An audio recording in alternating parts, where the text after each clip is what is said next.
It's a cruel summer,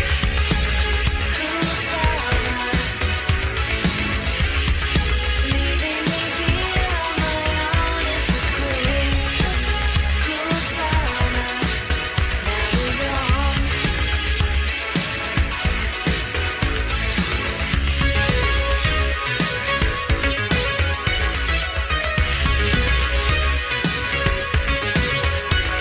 The city is crowded, my friends are away, and I'm on my own.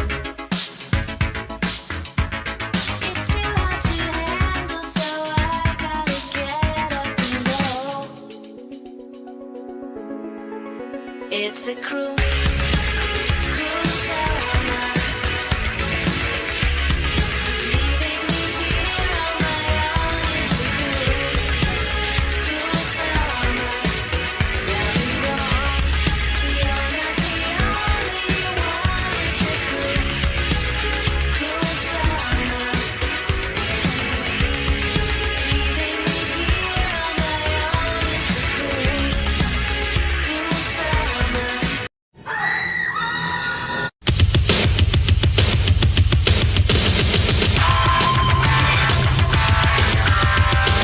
summer.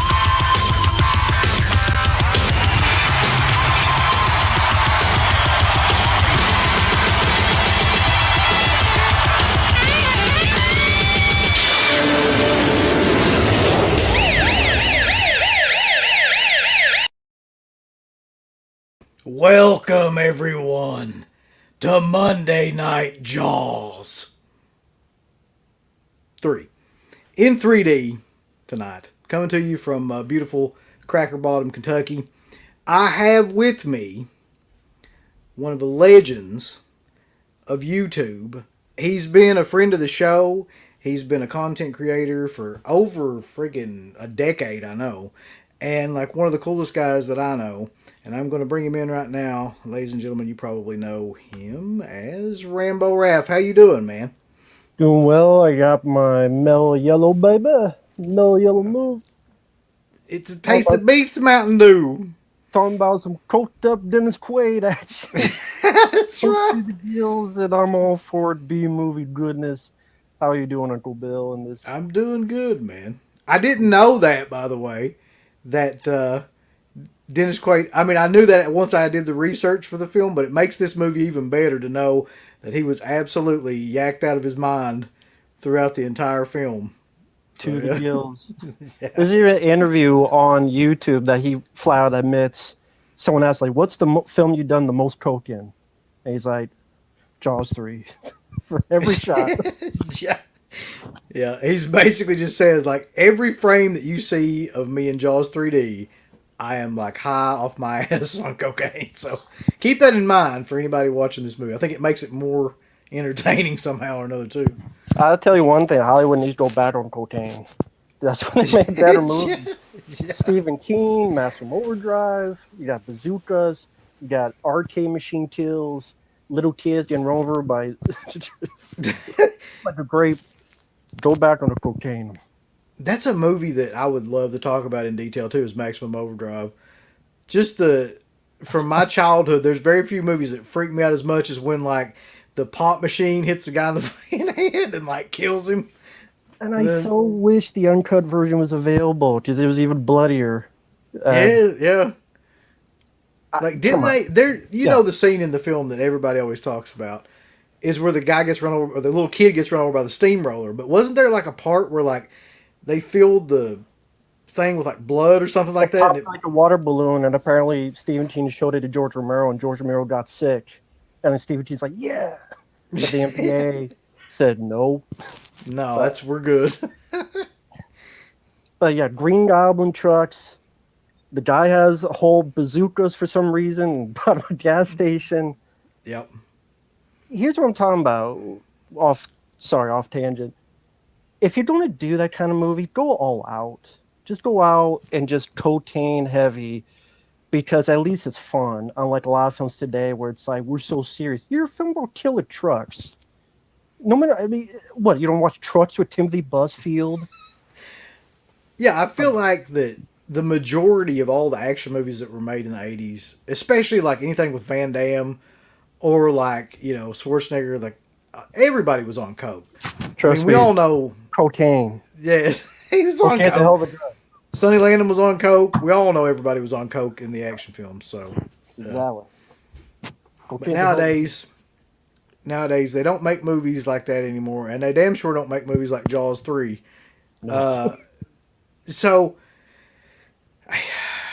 yeah, well, before I get started with the plot of this movie, let me get a count of like who all's in here, and there's quite a few people in here already. So we got the mayor's in here. It's good to see you, mayor. And he says it's cruel summer. Movie junkie John is in here. Texas, I don't know, HXCX 1965 is in here. William Illman's in here. Jared's in here. Good to see you. Good evening, dickhead. Macboy Color. Howdy, sir. Alexander Lumberjack, of course. Cinemurderum Video. Carolina Chupacabra. It's always nice to see you. Cole Warner Reviews. That's a relatively new one, too. He's a good Awesome. guy. He's been on my channel a lot. Very nice guy. Welcome, Good, Cole. man. Good to have you here. Spur Gear? Hell yeah. Cable 54, who's fucking hilarious. It's good to have you. Jesus Christ. Joe Jack, Johnny Jerry. It's a great name. Johnny Jerry's here. Another good guy. And Jack Frost, of course. Anyway, there's a lot of people right now in this chat. So, okay. What I like to do usually is just kind of like segue into like after Jaws 2. So, Jaws came out, and of course, there was going to be a sequel because it made like $400 million. So they make Jaws 2 3 years later, and it makes $200 million. And so that's, there's going to be more sequels at that point, but oddly enough, there's not another one for 5 years. And I think that had a lot more to do with like rights issues and people trying to figure out like who was going to make the movie and things like that than anything else. So what really kind of moves this forward is the idea of 3D coming in around this same time. And so they've got a gimmick now, so they don't really need a story as much. And so around 1983, which was the year that every fucking 3D movie came out that was any note of the 80s, really, they stumble upon, Jaws and decide to make that in a 3D movie. Which I actually think, though, that the plot of this movie is not the main problem. Because the plot of this movie is actually fairly decent. Which is basically that Jaws gets trapped in SeaWorld. That's basically... Yeah, it's like trying to make a Irwin Allen disaster movie. Because the Irwin Allen films were a big thing for a little while. Towering Inferno, Poseidon Adventure. Yeah. And, I mean, that wasn't the original idea. The original idea was a parody with Joe Dante. Right. And John Hughes was one of the writers. It was going to be Jaws 3 People Zero. So it was going to be more of like a Zucker Brothers kind of thing, I think, than it was anything. Yeah, like Airplane. Do what they did with Airplane. And the studio said no, because they're like, nah, let's not make fun of it. I don't know, do you think that would have worked? I was watching some interview or something where they were talking to the producers and they were like, and we thought about this idea and I thought it would have, I'm pretty sure it would have worked. I don't think it would have worked, man. Like, I just can't. Maybe it's just because it's too hard to envision it, but it's like, I can't imagine like a comedy airplane style, kind of like Jaws movie. Like, I really tried to like, I don't know. I just can't see how it would work. Well, you do have that movie Day of the Animals where Leslie Nielsen wrestles a bear. That's true. I mean, you got Cruel Jaws, which is pretty close to a comedy, like, Jaws movie. Have Leslie Not Nielsen intentionally. wrestle a shark. Yeah, that'd be it. Yeah, yeah. Naked Gun sequel as well. So, I mean, it's definitely possible that could have worked, because I thought like Student Bodies worked, and some other movies that came around like that time that were kind of like parodies, of horror films worked fairly well. But for every good one, there's a bad one, like Yeah, National Lampoon's Class Reunion, and It's hard to pull that kind of movie off. It could be like You Saturday really, the 14th. yeah, exactly. You really have to know what you're doing to make that work. So I'm not sure. So Richard Matheson at some point or another comes into this movie, and I'm fairly certain that he would have written or did write like a really good kind of treatment for a new Jaws movie, but it never got used. And this is not the script that he wrote or anything like that. But I mean, I've got to imagine there was a good story somewhere for Jaws 3. Yeah, I mean, like you were saying, the whole idea in a SeaWorld park, especially nowadays with how crappy people think of SeaWorld, because it's just a crappy place that people know about. There's documentaries about it.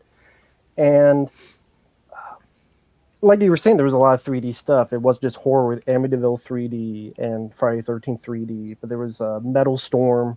There was Parasite with Demi Moore. Yeah. There was films like Coming at Ya, and there was another one, Space Hunter, with Molly Ringwald in it.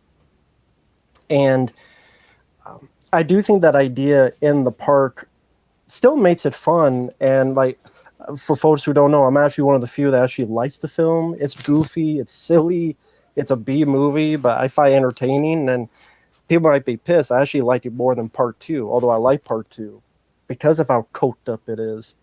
But I do think it's a fun idea. And if you want to see this done worse, I think that Jason Statham film, The Meg, like they tried at the end to have this big old, they had like 5 times the budget. And I do think that the director was in over his head because he never directed anything. He was a production designer. Yeah. And also Joe Elves is his name. And also the 3D got it to the market, but I honestly, in my opinion, think it's his biggest regret because the first time I saw it, sorry, going off a tangent, I apologize, was on CBS. And when I was a kid, and it did not have the 3D stuff in it. It like, other than that last shot you showed at the beginning of this, all the 3D stuff was gone. And it kind of plays better without it. Well, that's the thing. Like, if there's any like failing to, because I hadn't seen this movie in a long time, so like going back and rewatching it, if I noticed any failing to this movie, it was if you're not watching this in 3D. There's several shots in this movie that look like absolute dog shit, but it's only like when you go back and like you actually see it in some sort of 3D that you kind of understand like what the fuck that they were trying to do. Because if not, it just looks like, I mean, you will just cringe at a bunch of shots in this movie. Yeah, because at least like Friday the 13th 3, those shots can look funky, but they're more practical at least. There's something tangible there. Yeah. The way they do it, like you could tell with the fade of the tint of the lighting that it's just not in frame. I mean, it's in frame, but it's not in connection with reality. Like the first kill with the arm just sitting there, and you could tell it's faded looking. And I've never seen the movie in actual 3D, so I don't know if that even works on home video. Some say it does, but I can't account for that. Very poorly, I might add. But yeah, I mean, I've tried to watch a lot of different movies, like Blu-rays and things like that in 3D, and they work only in and of the fact that it kind of makes it look like it's standing out in the background, like almost like a pop-up book or something. But that's it. Like you don't really see shit like flying at you or anything like that, which you would see in the theaters. I think that's got a lot to do with the glasses. Like the glasses that they used in the theaters were those polarized glasses that actually were charged, and the ones that they give you now are like just the regular red, blue, glasses that you put on that don't work nearly as well. Oh God, there's a lot of people. Hold on. So Wes says, wish they would have waited and done the 3D Amityville movie, the one with the evil clock, which would have been great. Not the dollhouse. Stuntman Mark says that there's a black outline around the shark. Yeah, there is. And Gene Snitsky says the 3D wasn't his fault.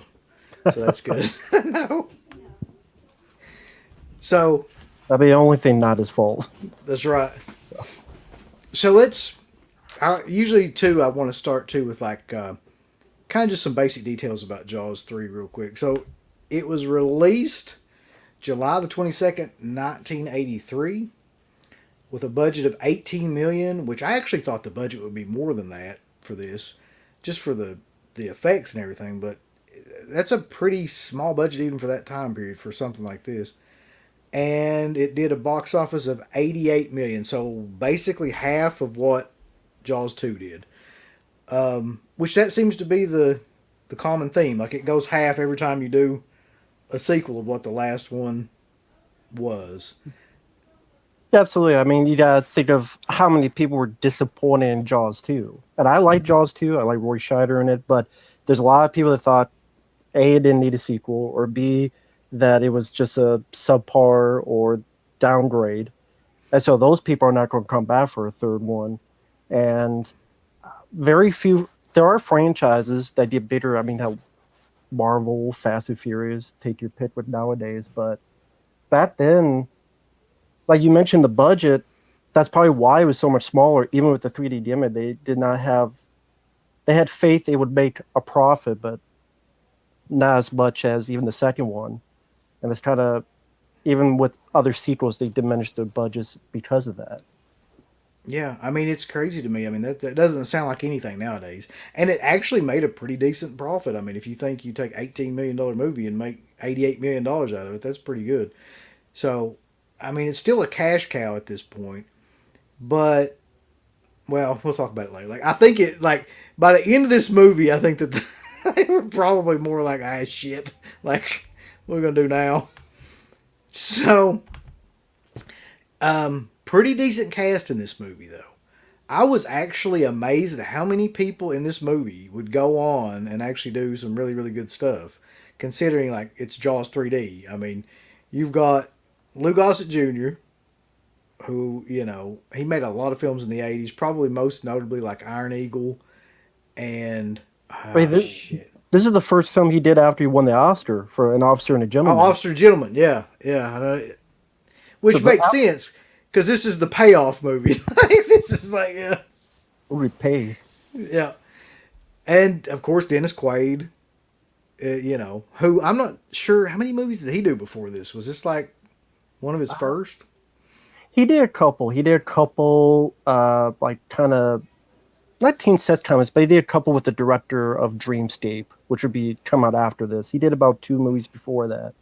He did a few like smaller films, but this was like his big film, payday film, and it was after '84 he did Dreamscape and then Inner Space and all that. But I'm trying to remember, maybe at least 3-4 films before this. Yeah, I mean, Inner Space is another one I'd like to talk about in detail too at some point. That's a great movie, Joe Dante movie.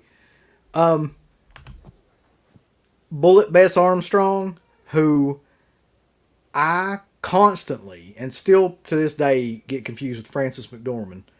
Like I don't know if they're related at all, but that woman looks exactly like Frances McDormand. And it always like freaks me out. Like whenever I see her in something and it's like it turns out not to be, I don't know if they're sisters. I don't know what the deal is, but Damn, Bess, you were good in Fargo. I swear, man.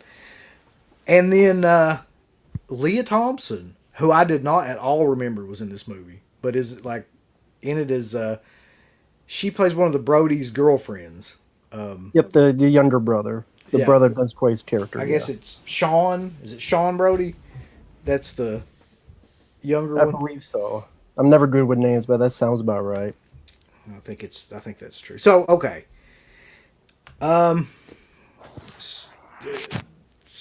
First of all, do you remember seeing this movie? Like the first time that you saw it?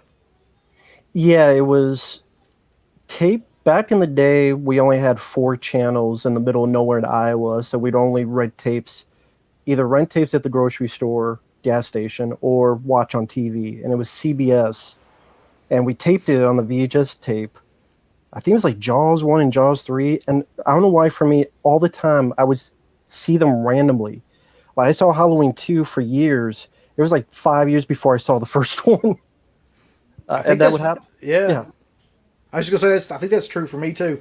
I think that the ones that were on TV the most and stuff were the ones that I actually saw before the originals. And yeah, the CBS version, I guess because it cut. Usually the 3D, other than the final one, is like little gore bits, so it was cut out. So I was just watching Jaws 3. It said Jaws 3, and again, I thought it was. Yeah, that would have to have been the first time I saw it, and it wasn't until 10 years later, or maybe 15, where I got the DVD, and I'm like, oh shit, there's 3D effects. I didn't even know it was a 3D movie when I saw it.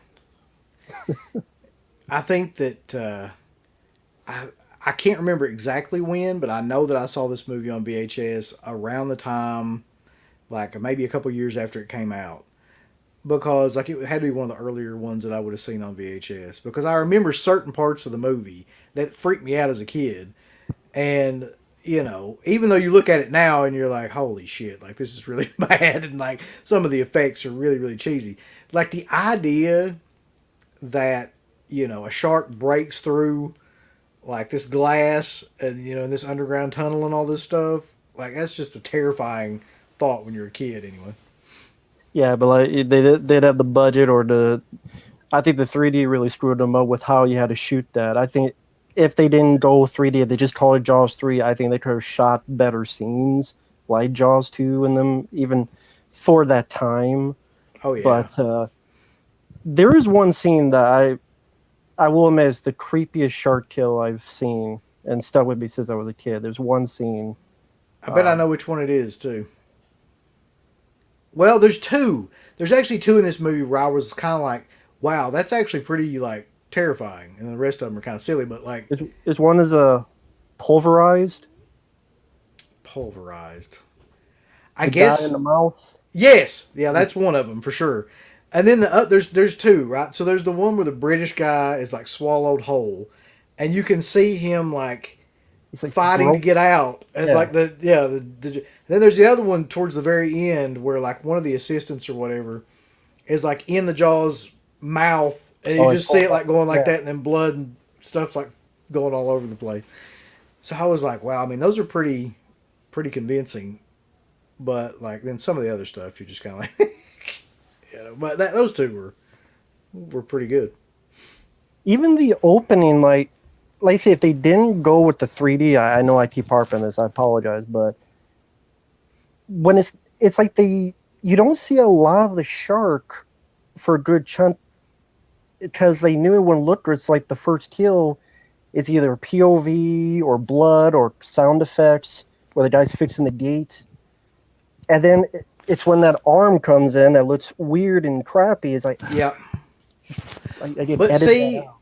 that's the same kind of shit though with like Friday 13th 3, where you got the eyeball kill and everything, and I always thought that looks so shitty until I actually like watched it with the glasses, and you kind of get the idea of what they were trying to do. But like if you watch it in 2D, you can clearly tell it's just like a little eyeball on a string that's just going towards the camera, and you're like, and this movie's the same way where it's like that outlined arm that you can see perfectly kind of outlined against the backdrop, so it sticks out.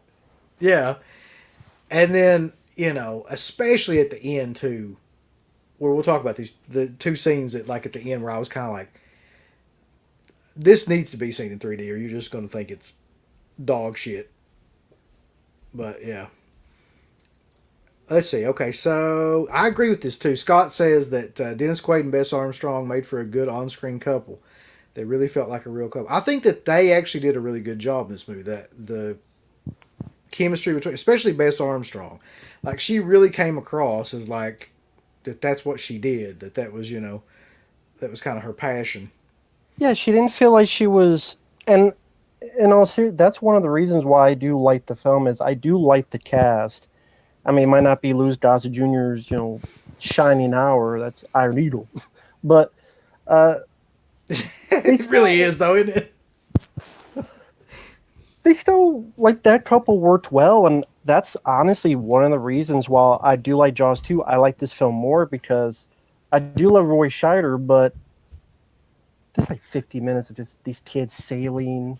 It's like a sailing commercial, and I'm like, okay, I cared about these two. I didn't really care about the kids in Jaws 2. I was just wanting them to get Yeah, eaten. I feel And they like that didn't. in Jaws 2, they were still trying to figure out, like they were legitimately, it seemed like trying to make another Jaws. Like a movie on par with Jaws. They were still trying to figure out like what they were going to do with these sequels. And by the time you get to Jaws 3, it's the 80s, and they're just like, just crazy coked up shit like we were talking about earlier. And that was kind of the flow of this movie, which is a lot more entertaining than Jaws 2, really. Even like the music, like I really love the music by Alan Parker in this because while it does have the Jaws flavor, it really was its own thing. While Jaws 2, I don't mind the music, but if it kind of tried to be similar to Jaws 1 and replicate it, but Jaws 3 was with that, it felt like a SeaWorld thing. Ba, da, da, da, da, da, da, da, da. I really think the score, it's not never going to be as good as the first one, but I think of the sequels, is these are the best score, and I think it's the music's really good in it. Yeah, that's one thing that I was talking about in Jaws 2, which I hated, was that they didn't really use a lot of the classic, score from the first one that made that film really, really like work. And I think they use it a lot more combined with his score in this one than they do in the second one, which is also like an improvement. I agree with you on that too. But let's see. There's a couple of people on here making comments. Yeah. It says Lewis Gossett Jr. putting the calm voice on and demeanor, talking to the trap crowd. Then he starts yelling at the staff and his nephew after is great. There's a great scene where he's like, "If you'll walk and not run to the exits, yeah." Then he gets off. Let's get some shit done. The fuck's going on? Now that's a boss. That's a real life Yeah. boss there. Let's see. Wes says that Friday the 13th in 3D is really great, and I'm not a big proponent of 3D. Yeah, me either. I don't think it works that well most of the time. Well, that's why it died out so quick too. I mean, that short time was a fad until it came out 2009 with all the My Bloody Valentine and stuff. But it just the people, it was like a little thing they liked for like 10 minutes, but it doesn't help in the long run, and this stuff shows it. No. MacBoy Color says saw it in theater in 3D, and that ending still looks silly, but it was cool because 3D was a new experience at the time. Oh wow. The mayor says they should have made it a Jaws disco theme like Friday the 13th did. That would have been awesome if they tried to do that. And a bunch of people are saying this too. I don't know what you think about this, Matt, but Friday 3D did a much better job utilizing 3D than Jaws 3D. Yeah, as much as I like Jaws 3, I do agree with that because it's mainly physical stuff going towards the camera. It's still in the reality of the people involved. It might look silly with the yo and stuff, but it's still physically there. Like I said, you don't see this fade out of the image between the practical physical reality and here. Like the shark is like a toy in your kid's bathtub, and it just because of the 3D, it was they. It sucks. Yeah, there's the scene, and I'm watching this scene towards the end of the film, and I'm like, I can't believe how shitty this looks. But I know why they did it because that it was in 3D. But it looks like a submarine. The shark just looks like a black submarine, and they've got it like coming towards the screen. Slow as hell, by the way. But it in no way moves like a shark. It's going straight. There's nothing moving on it. There's no like fins or tail moving. It's just coming like at the screen, like straight, like that. And you're watching it, and you're like, that's just god awful. But Straight and to the left. Straight. Yeah, yeah. Left. I would be curious if someone somehow did an edit where they just took the film and they edit out the 3D scenes and then showed to someone. And if there's received better, not as a up to Jaws 1? No, never. It would never be as good as Jaws 1. Jaws 1 was lightning in the bottle. It was never going to be replicated. Like a lot of these movies would never be replicated. Like Texas Chainsaw Massacre 1. But if you edit out the 3D scenes, and then if you somehow redid that shot with the technology today, like people do these deepfakes. You wouldn't do a deepfake, but like I saw a deepfake where they made Sylvester Stallone look like the Terminator. Yeah. It looks real. If someone like edit out the 3D and then redo that shirt, I think it would be better received. I wouldn't say be well received, but I think it would work better. And I would like corporations taking part of that, not fixing movies that are already good, but fixing movies that have issues and improve on them. But I can understand why it would take money and they don't see a profit for it. I can understand that, but I mean, there's some crazy people on YouTube and out there that do all sorts of crazy things. That'd be a curious experiment. I mean, this is one instance, you're right, where it would be helpful to have George Lucas's ass, like, come in and, CGI some stuff into this movie, like, unlike, the prequels, which didn't really need that shit that sorry, not the prequels, but the originals. Yeah. Like, where you put in all that CG crap. But this would actually be helpful, yeah. It's not like Jaws 4 where there's no way to fix that piece of shit. No. And people Jaws- like, oh, this is worse than Jaws 4. I don't understand that. I will never Jaws understand. 4 transcends shittiness to me, though. It's so shitty that it's great in a way. And honestly, Jaws 3 might be in that same vein to me at this point. Because, like, I haven't watched it, like I said, forever until recently. It's pretty great. I mean, it's pretty great in, like, a bad, hokey 80s kind of way. Like, it really is. Well, steal a line from you. It's not that bad. It's not. It's not.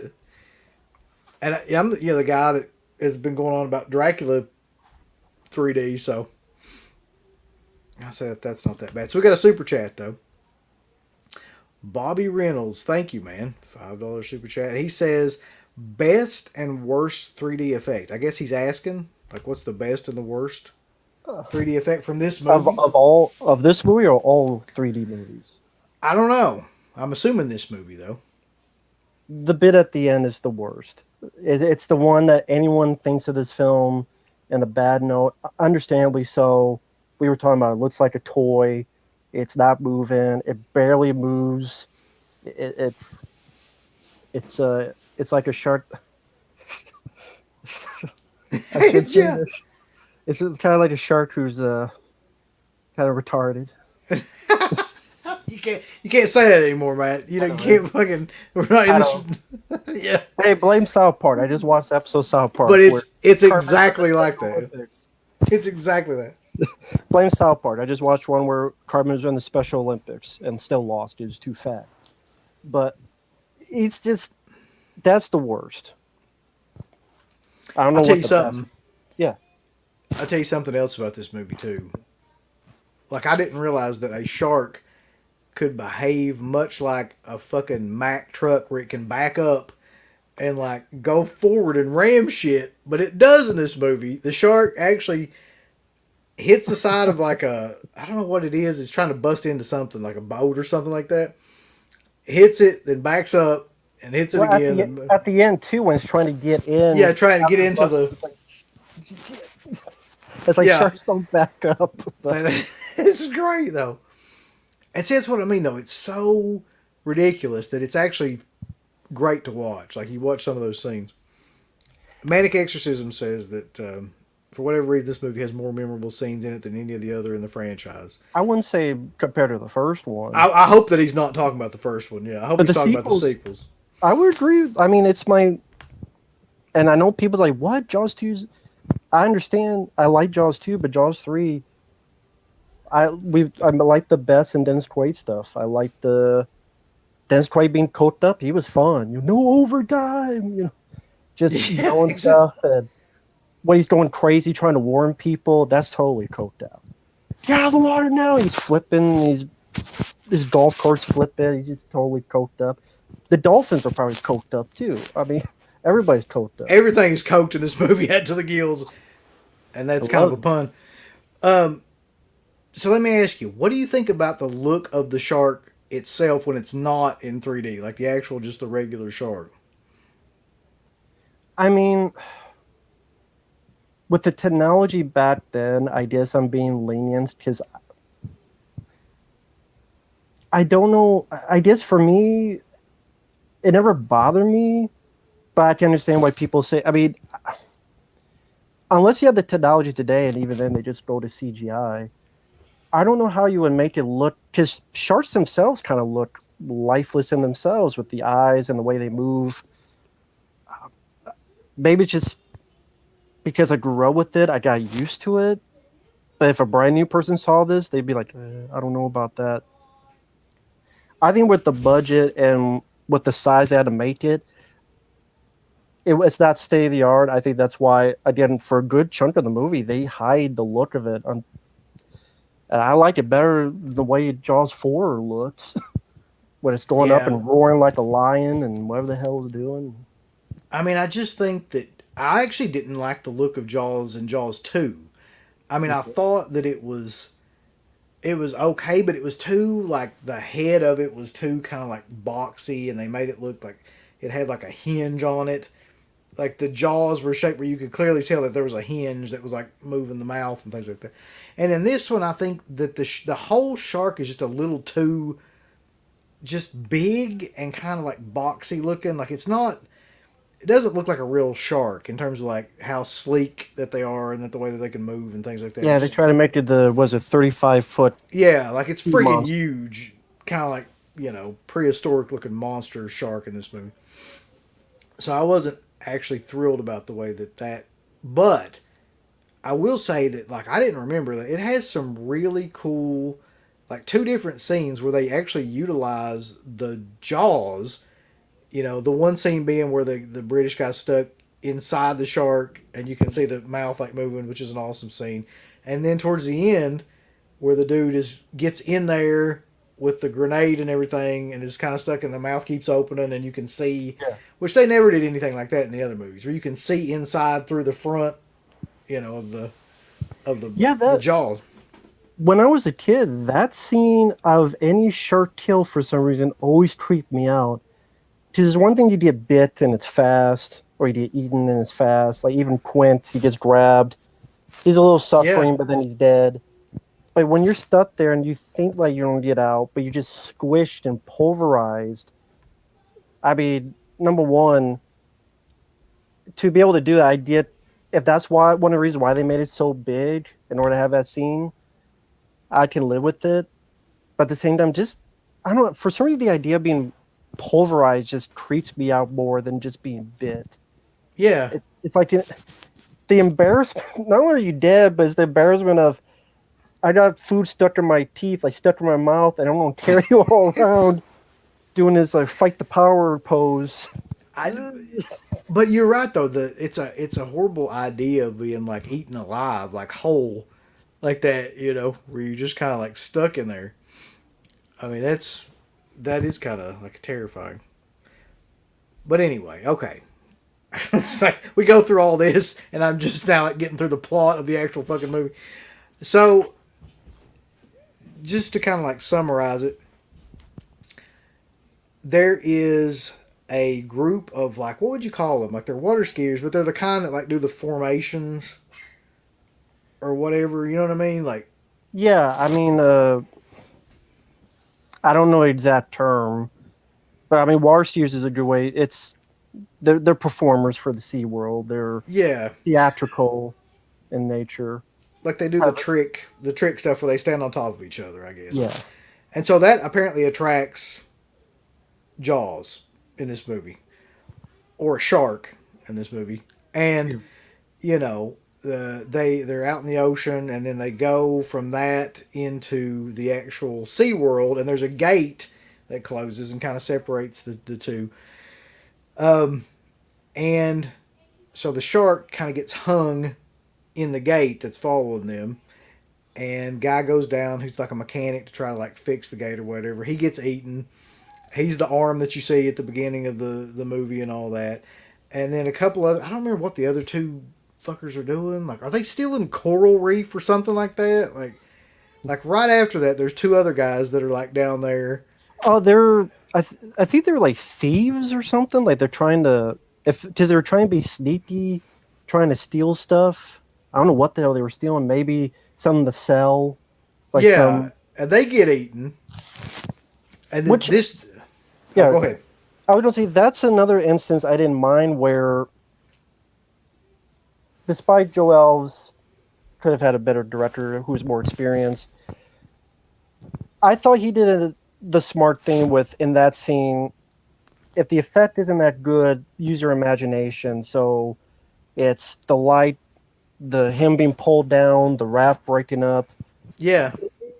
If you don't want to do it, at least that's the right way of doing it, where not another pets, 3D effect or anything. But did you not feel like a little bit odd that the shark just came back and ate the fucking raft? Just like out of nowhere? Like, so he kills the two guys, and then, like, that, you thought that was the end of the scene, and the raft is just kind of up there, and it eats the whole raft. Well, would it Just think like, it was an object and it wouldn't know? I guess that's true. Yeah. Kind of Yeah, like it how just kind of like sunk the raft. yeah. I just like he would try to attack boats and stuff, just seeing the silhouette image. So I figure it's not going to know the difference. If it was Jaws 4, it would know the difference because it knows where the Bahamas are. It knows where the family's at. The voodoo guy that's in the book but not in the movie. Right, right. That's It's got like a GPS tracking on that fucking shark. got some Bourne identity stuff. Jason Bourne as a shark. But didn't you had to think though that it was great though when the raft goes down, it literally looks like it's been sucked down like through a straw or something. It just goes like like that, and just completely disappears. So somebody asked, this is a fairly good question. Where is that at? How did the shark even get into the park? Well, like, go ahead, Matt. I think it was. I interpret it as it was bouncing around on the outside, and when the guy was fixing it, I think he was fixing it from the outside. I thought, and then when he got eaten, it kind of did he try to like squeeze through. I guess it would be too big for that. Somehow or another, does it? Okay, first of all, why are we getting hung up on this one part of it? I don't know. Somehow or another, it got caught in the fucking gate and got dislodged and like wound up in the tunnels that go through SeaWorld, I guess. Which brings us to like another interesting part about this movie, which is Lou Gossett Jr. is the head of SeaWorld, and he's building like this underground theme park kind of thing with a bunch of different tunnels that kind of interconnect. I don't know if it's called a terranium, like a big underground aquarium type of thing for people to walk around and see all the sights and sounds while underwater. Which brings that sort of Irwin Allen, The Swarm, which I know that's another film I like. I know. It's Michael Caine, The Beast. And it's a pretty good idea, really. I mean, that I'm sure they may have attempted to do something like that, and may have done something like that in some of these parks. But yeah, the idea that you can be like underwater, walking around all these different tunnels that interconnect, and see all the sea life and stuff like that. Oh, someone mentions there was an open gate the shark got in through. The severed arm guy was trying to fix the broken gate. So it was a broken gate, and he got through. Yeah. So, yeah. It bribed the guy a case of beer. That's right. Yeah.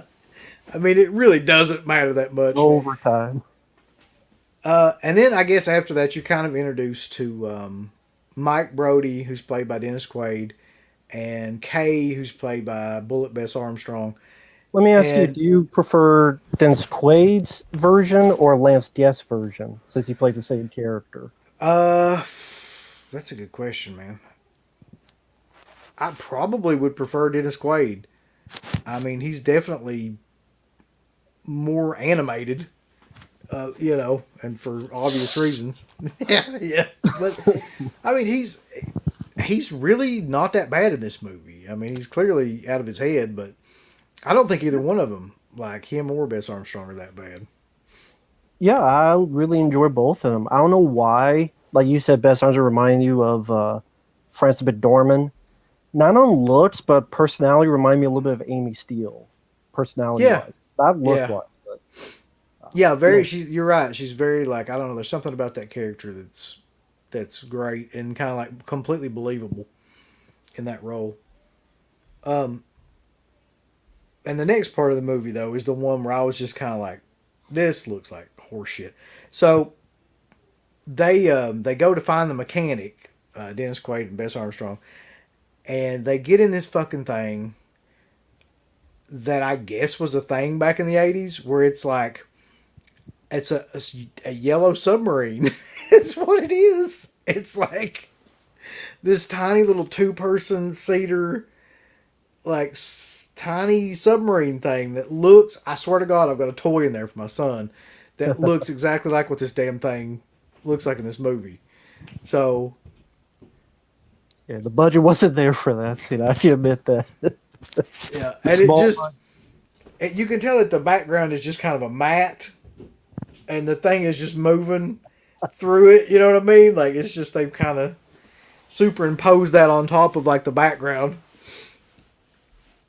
And they took that yellow submarine, they put it in the Jaws video game. Because if you did enough of Oh, those they games, did. there's a little sub you could get and fight Jaws with. I have to assume it's from this. Although the rest of the plots, Holy. the game itself is Jaws 4 pretty much. Just the end, you gotta stab it. But I think that little bit is like Jaws 3. Maybe I'm crazy, but Holy shit, you're right. I never put that together, but you're right. Yeah, that little submarine does come into it. By the way, if we could just segue for a minute to talk about the fucking Jaws video game. I used to love that when I was a kid, but that was a hard fucking game. Like, especially the part where you're up on the ship and you're just firing off the little like cannonballs like onto the shark or whatever before you know get sunk. I don't know that whole game. you know what? For that company, it's LJN. It's probably the best of the Nintendo games they did, like compared to Who Framed Roger Rabbit and Karate Kid, and it's fun as an arcade game. And if you know what you're doing, it could be pretty short. And like, I don't know how the hell you would make a Jaws. Well, they did. You played the shark. Never mind. They did make other Jaws games, but No, I mean LJN was notorious for making horrible video games on the NES, and I mean you're right. Like that has to be one of the best ones. That's like a classic, really. Like, you know, every kid that grew up in the '80s has played that game, and you know it sticks with you in oh one way yeah, or another. I mean, it's in the antique shop in Back to the Future 2 in the future, like right there. And when he gets to Sports Almanac, right next to is the Jaws Nintendo game. Yeah. On a Love quick it. note, I wonder. I see your shirt. I wonder if they did Poltergeist 3D instead of Poltergeist. Yeah. I think anything could have made Poltergeist 3 better. I would actually love to have seen it in 3D if they could have done that. All right, before we go on though, because keep in mind we're at the submarine Submarine. scene. I get to a Yellow couple of these- Submarine, not the Beatles. Jesus Christ, man, that's a rough scene to watch. Like of the whole movie, really. Watching that little submarine may have been like the thing that took me out of the movie the most. But let's get to some of these comments, questions, things like that. So, Film Fanatic commentary said Part 4 is the best, i.e., the shark has a telepathic link with Brody's wife and can follow planes to the other side of the planet. Jaws. Yeah. I don't know if best would be the right. That movie. Lorraine Gary is just horrible as a lead. She got the job because her husband worked with Universal. Was like the big Is head that guy. David Zanuck, I think. Yeah, and Jesus Christ, I hate that movie so much. Let's see. Fucking Jamaican accent with the Mario Van Peebles. Yeah, man. I'm just a Jamaican too. that was awful, yeah. Do you think the effects in this film are better than the alligator scene in the museum in the film Oh. Eraser? Yeah, I do. That's a pretty fucking horrible scene that I'd forgotten about until right now. I gotta agree. And that was 96. Jesus. Yeah, that. Matt Arthur says Jaws: The Revenge. I actually like the Sean Brody kill and the music score by Michael Small. Yes, it's preposterous, but maybe because of nostalgia, I can't hate that movie. Yes, I'm just going to go ahead and tell you, Matt, that fucking Sean Brody kill is one of the dumbest things ever committed to film. I remember it from when I was a kid because it's so brutal, I guess. Like, you remember stuff like that. Yeah, But the just, bloody arm and yeah, you go back and watch it now and you're like, so you're telling me this shark jumps up on this boat and bites both of his arms off at like different times. I don't think it's not a serial killer, but in this, I guess it actually is. yeah, I mean, they made a shark into a serial killer with a grudge because I guess Brody like killed his family. The serial killer follows him. I'm surprised Charles Bronson wasn't in it. I know. That would how have made you how you doing? JJ was actually my co-host for part 2. He says I wanted to watch it but couldn't find it on a streaming service that didn't make me pay for it. Well, unfortunately, I had the same problem and had to buy the damn thing because I don't own Jaws 3 somehow or another. So I had to stream it. Let's see. There is a shit ton of questions on here. TJ Frizzy says that Dennis Quaid seemed more like a real marine biologist type or whatever his job was. Lance Guest was like a homeless dude living in the caravan. Yeah, that's true. After last Starfire, he just went just a steep dive off the Yeah. bridge, man. I don't know. Bad luck or bad decisions or both. Let's see. Do you think the series should have been saved if they went with Joe Dante's idea for Jaws 3 called Jaws 3? We kind of talked about that earlier. I mean, I think. yeah. Go ahead. No, for me, because I like Jaws 3, I'm fine with what we have. Now, if it was like Jaws 4, I'd rather see that than Jaws 4, but I don't know. I mean, you said before, it's hard to make a parody. It's hard to make it funny. It could have easily, like I mentioned, Saturday the 14th, National Lampoon's Class Reunion, which I don't know if you've seen that. I haven't seen that. No. Yeah, it ain't worth it. Have you seen Saturday the 14th? Yes, I have seen Saturday the 14th. Yeah. I mean, The only one of those movies from that time period that I actually like is probably Student Bodies. That's doing like a parody kind of thing. I do like that then one. there's another one, man, and I keep trying to figure out what the fuck the name of this movie is. I think it's Transylvania Twist. It's the one where Angus Scrim is in it, and he actually plays like the tall man. And it's just like a silly kind of airplane movie. They go to the castle, and anyway, like he throws the ball at him. Okay. Did you ever see the one, Wacko? That's the one with George Kennedy. No, and I've got that Andrew though. Dice Clay. I've got that Wacko because didn't Vinegar Syndrome put that out? Like I'm pretty sure I've got that and haven't watched it. I don't know. I've only seen the trailer, but I haven't seen the movie. But I'm like, Andrew Dice Clay and George Kennedy's in this? Okay. That's a combination right there. I mean, yeah. Someone says that- Transylvania Twist is the one with Angus Scrim. Okay, yeah, I like that one too, but that one was like in the 90s, I think, or close to the 90s. So let's see. Johnny Jerry says, "Do you guys think the effects of Jaws 2 are Yes. better or worse than the effects of?" Yes. Listen, there's really very little worse than that fucking scene where he rides whatever that thing is underwater. Like, The submersible, yeah. yeah, and then the scene where he's surfing. That just makes me want to cringe. That was made like 97 or Six. something, wasn't it? 96, Yeah. same year as Eraser, 96. That was a bad time for CGI. Bad time. Oh, Jesus Christ. Maybe the worst time. Around. Jesus. Okay, so I think we're caught up now. You would think, this is pretty funny too. You would think that they would evacuate the whole damn park after the first attack, but no. No, They don't never it. do in these movies. Okay, so the submarine runs into Jaws.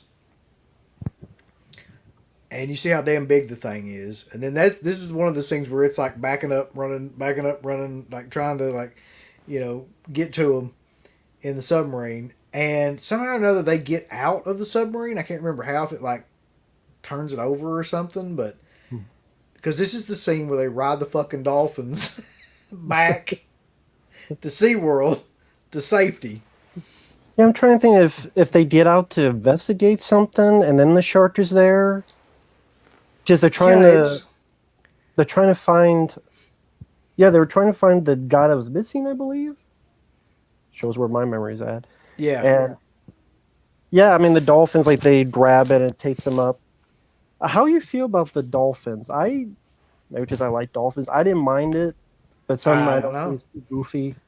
That's actually one part of the movie where I was kind of like okay with, because the dolphins acted like dolphins kind of would act, I guess, in that situation. And there's a lot of evidence that dolphins kill sharks and shit all the time because they're just smarter than them and they just go around them and, can outmaneuver them and stuff too. So them kind of helping out is not far from reality, I don't think. Nah. And on a quick note, for anyone out there who can find this cut, check it out. It's called Jaws, the Grindhouse cut, or the Grindsploitation. They take Jaws and they turn into a Grindhouse movie. So they make it look all like the Grindhouse experience. They add all this blood in it and from different movies. Like they took Great White, they put it in, and definitely interesting experience to watch those Jaws films.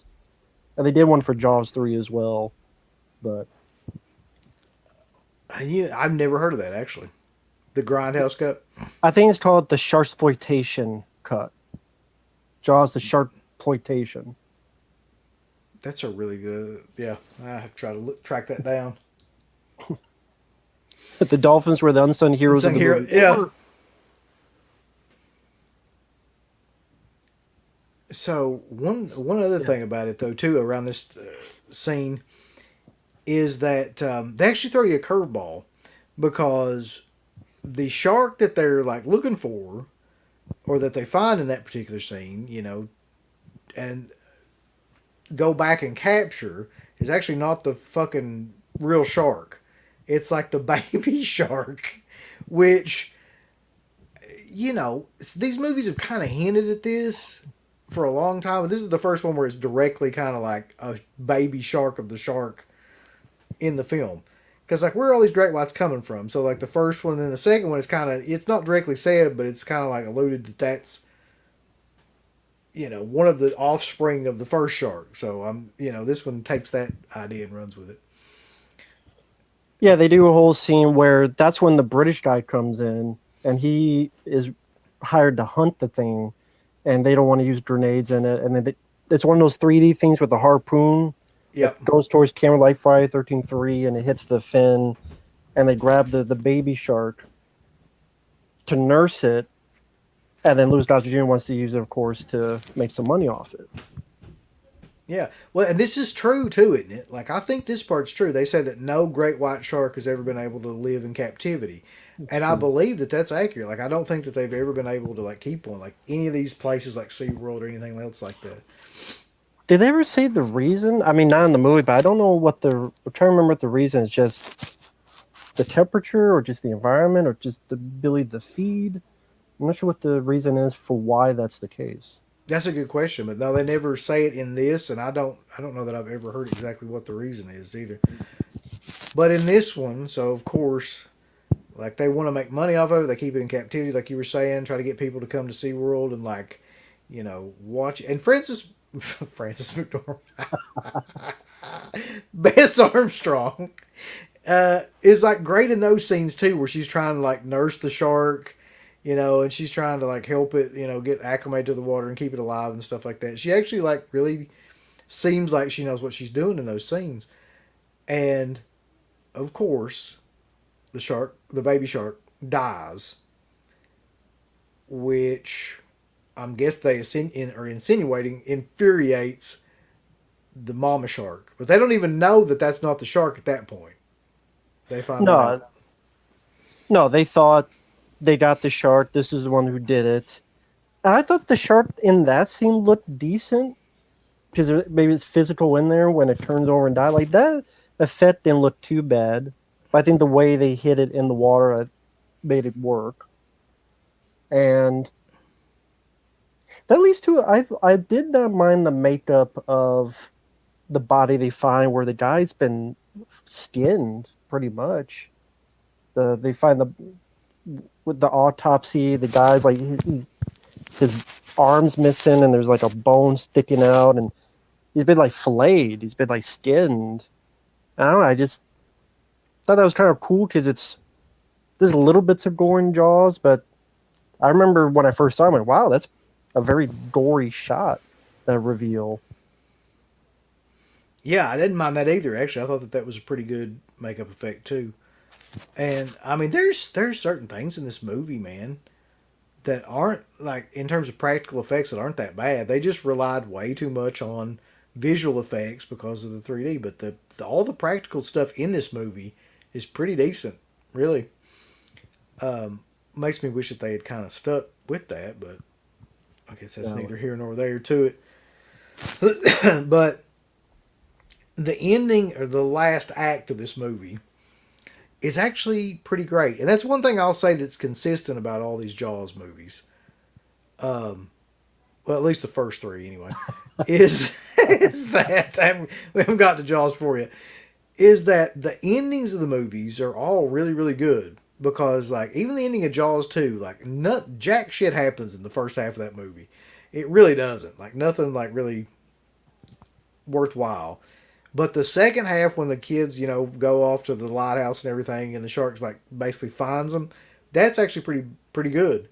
And this movie, where, they find out that that's by, like, getting the bite radius off of that guy, that's not the shark that killed him, and you find out that that's actually the mother shark and then the baby shark, and then they put it together, and right at that exact moment, basically, when they're telling Lou Gossett Jr. this shit, the shark comes in and is like, they're underwater in one of the little, indoor aquarium-y things, or whatever the hell that thing's called, and they see it, like, all together, they're like, everybody sees it, and they're like, holy shit, like, this thing is huge, and we're in a lot of trouble.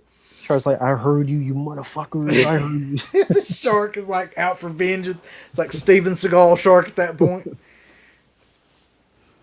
But I just thought that I thought that's a pretty effective scene though, where you see like the shark through the tubing and all that stuff, and like everybody's freaking out and running because they don't really show. None of that's in 3D, like that part of it.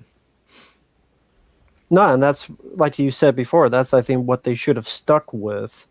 I think the 3D gimmick is what made it come to be, but it became its biggest hindrance. And, when it's going crazy, I mean, obviously they were never going to do it, but do you think, other than the 3D, if they had tried to push for a higher rating, would that have been a detriment, or would that have been interesting? It's a good question too. I kind of feel like it would have been better, but that was just the way that they did things back then. Like, I mean, they were just, and the same thing with Jaws 2. Like, I mean, they were just trying to get as many asses in the seats as they could to ensure that it, made a profit. Like, it makes me kind of wonder about Jaws 2 as well, because, I mean, that movie's got a couple of memorable scenes in it, but all in all, it feels really kind of neutered. It feels tamed or something, like, even when you compare it to the first one. And I think that had a lot to do with the ratings board and everything at that time. Yeah, I'm sure they got flack for, like, even though it's shot well-intentioned up, but they're like, oh, you killed a kid. It's like, yeah, but it's not like you see, the head get bit off, and but it's MPA. I know that's another tangent. The MPA sucks. The MPA can suck my balls because, and what's weird is that you never hear them again ever nowadays. No, from like here this time to like 93, 95, they had this thing up their butt, and now you never. What was the last movie that the MPA even messed with? Oh God, man. Yeah, that's the thing. I don't ever hear about them. You're right. Like they don't ever come up. But that could be because 95% of all the movies getting made now are Marvel movies, so they don't really fuck with them. They're just like, uh, But even like but in 2000, sorry, quick tangent, Rambo 2008, you saw in the theater, that was bloodier than any of these Friday 13 movies combined. oh yeah, man. The end of that movie was fucking batshit crazy, like in terms of violence. And they just, MPA like gave up, which is cool, but it's like, why didn't you do that all the time? But it's neither here nor there. Yeah, I mean, we could have had Friday the 13th Part 7 that was actually, decent if they would have not fucked with it. Yeah, I got my cut. Someone made an uncut version and they put music in it and it looks like a VHS copy, and it actually works. Yeah, I mean, there's a lot of movies that were completely butchered around that time that would have been great to see. But the MPA does, in fact, suck balls, though. Let's see. Carolina Chupacabra says they killed its baby, so they had it coming, I guess, like it's Orca. Like in Orca, sorry. That does sound like Steven Seagal plot. Mm-hmm. You're right. Shark movies got out of hand lately. Now there's a new one called Land Shark. It's possible to be. I think when I knew they got out of hand was when there was like that one called Santa Shark. And I was like, okay, yeah, that's really. But even the ones like, there's another one that I was like trying to watch that looked like a legit like shark movie, and I was trying to watch it. I cannot remember the name of it. It's newer. It's like it had a weird name too. The Rise or some shit like that. The Reef? No, Oh, it no, wasn't probably the didn't. Reef. I can't remember the name of it, but Okay. it was awful too. Like they just can't.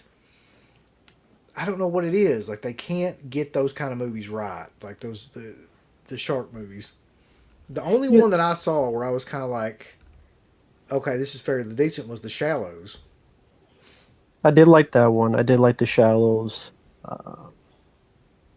Yeah, it's just tough to make the shark a reality, and either after Sharknado, that's why you got all those shark movies. Just Sharknado was so successful, they got yes. 5 movies, and they have like Shark Exorcist and House Shark and Shark in Space and whatever the hell it is. I feel like that they should have taken a page. You know that alligator movie that came out not too long ago? Where the Crawl? woman, yes, the woman's trapped inside the house. Alexander And all that. Aja, yeah. Yeah, that was I thought that was a great movie. At least Yeah, a great way to go about that movie. Yeah. And if they would do something like that with a shark, rather than all this shit they're trying to do, like the Meg, which that movie's a fucking shit sandwich, if ever there was one. Yeah, I watched Jaws 3 over the Meg. That was, and what's, sorry again for folks out there, there's a tangent. Recently, when I say recently, like 3 months, 4 months, I listened to the book that it was based on. I mean, there's ideas in the book that was more interesting. Like the whole ending is the person trapped in the shark having to crawl his way to get to the heart. And if you do it well, of course, I'm fine with escapism as long as it's fun and well done. But when it's these cheap Sharknado, Land Shark, all this, and it looks like they cost $1.25, I've seen too many of that BS crap. I mean, you guys out there don't realize how many films I've seen, like The Time Machine I found at a yard sale, Razor Teeth, Feeders 2, and you're like, what the hell was that? I'm like, exactly. It's just, there's too many of those. Crawl was a good movie, but there's too many of the other BS. Yeah, there's a lot of really horrible shark movies. Like, and you're right. Like Sharknado really kind of upped the ante on how much horrible. Like, if you had $100,000 or a couple $100,000 and had some visual effects, that you could put in there, they made some horrible shark movies and some horrible like just like fucking Mega Croc versus Giant Octopus and all whatever sci-fi was doing there for like 2 years. There's like 100 films like that. Jesus. So let's see. Cable 54 guy says that British guy was in the show, the 80s show Manimal. He could change into animals, and that's how he took out the bad guys. Wow. I didn't even know that existed. Real Fright wants to know, do you know if Bait is any good? Have you seen Bait? Yeah, it's an Australian film. It's kind of like this place gets flooded, and it's like people work at a grocery store, like a supermarket, and there's a shark within it. I remember it being all right, but it's been forever since I've seen it. I remember it trying to be better, like not as good as Crawl, but trying to be decent compared to Land Shark and shit. I remember being okay, not as good as The Shallows, but I remember being all right. I mean, at least a time waster. but yeah. Facebook user says Jaws 3 is the first Jaws movie where the shark makes vocal noises when sharks don't have vocal cords. I don't remember that in the movie. I think there is one scene where the shark was like, or something to that effect. I can't remember when it was exactly, but I do remember something like that where I was like, I did not know that the shark could do that. But it does do some sort of weird, like, there's a lot of new people in here too. Ice Bowie's in here. A lot of Facebook users who I don't know what your name is because it just says Facebook user. I'm sorry. I don't know how you can change that, but Raiders of the Lost Shark, it sounds like a great. And Sharktopus. I mean, yeah. There's one called Sharks in Venice. I think it has Stephen Baldwin in it. Oh, God. Yeah, if you get any of the Baldwin brothers, you know you're in bad shape. That or they'll shoot you. God damn.